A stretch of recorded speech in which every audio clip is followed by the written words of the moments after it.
இயேசு கிறிஸ்துவின் இன்ப இனிய நாமத்தில் வாழ்த்துகிறோம். இன்றைய வேத வசனம்: இப்படி இருக்க ஒருவன் கிறிஸ்துவுக்குள் இருந்தால் புது சிருஷ்டியாயிருக்கிறான். பழையவைகள் ஒழிந்து போயின, எல்லாம் புதிதாயின. 2 கொரிந்தியர் 5:17.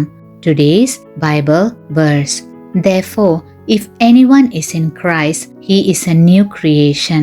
All things have passed away. Behold, all things have become new.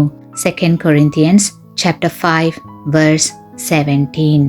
ஆண்டவரே, நான் ஒரு பாவி, என்னுடைய எல்லா பாவங்களையும் நீக்கிவிடும், என்னை தூய்மையாக்கும் என்று ஜெபிக்கிறோம். பரிசுத்த ஆவியானவர் நம்மீது அசைவாடி நம்முடைய உள்ளத்தில் மண்டி கிடக்கும் ஆகாத குணங்கள், பாவ சிந்தனைகள், பாவ செயல்கள் போன்றவற்றை நீக்க வேண்டும் என்று உணர்த்தும் போதும் செயல்படும் போதும் முற்றிலுமாக அவைகளை களைய நாம் முன் வருவதில்லை.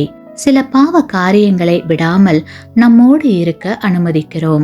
தாழ்மையை விரும்பாமல் அந்தஸ்தில் உயர்ந்தவர்களாக அறிமுகம் செய்யப்படுவதையே விரும்புகிறோம். எந்த நிகழ்ச்சியிலும் முதலாவது இடத்தை தேடுகிறோம். மனமேட்டிமையை விடாதபடி அகந்தை நிறைந்தவர்களாகவே வாழ விரும்புகிறோம்.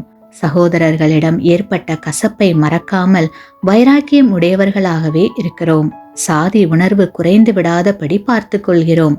பணிவுடன் வாழாமல் செருக்குடன் வாழ்வதே சிறப்பு என்று எண்ணுகிறோம். சில காரியங்களை விட்டுவிட முன் வருகிற நாம் பல காரியங்களை விட்டுவிட முன் வருவதில்லை. கிறிஸ்துவுக்குள் பிரியமானவர்களே, நம்முடைய ஜென்ம சுபாவத்திலிருந்து நாம் முற்றிலும் மாற்றமடையாத நிலை கண்டு தோற்றவராக பெருமூச்சு விடுகிறார் ஆவியானவர். ஆவியானவரின் முழு ஆளுகைக்குள் நாம் வருவதே உண்மையான மனமாற்றமாகும். அவ்வாறு மாறுவதற்கு நம்மிடத்தில் காணப்படுகின்ற அனைத்து இழிவான குணங்களையும் பாவ செயல்களையும் முற்றிலும் விட்டுவிட வேண்டும்.